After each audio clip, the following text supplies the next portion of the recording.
नमस्कार मंडळी, जय सद्गुरू.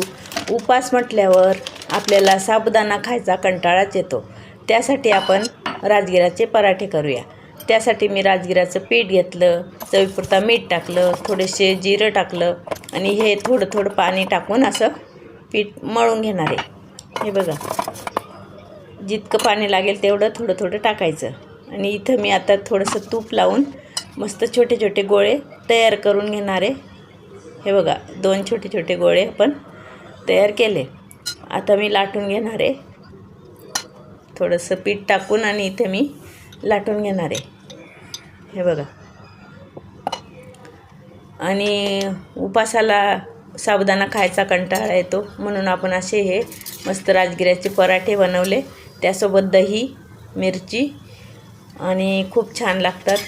तुम्ही पण बनवा, खा. एकादशीच्या सगळ्यांना शुभेच्छा.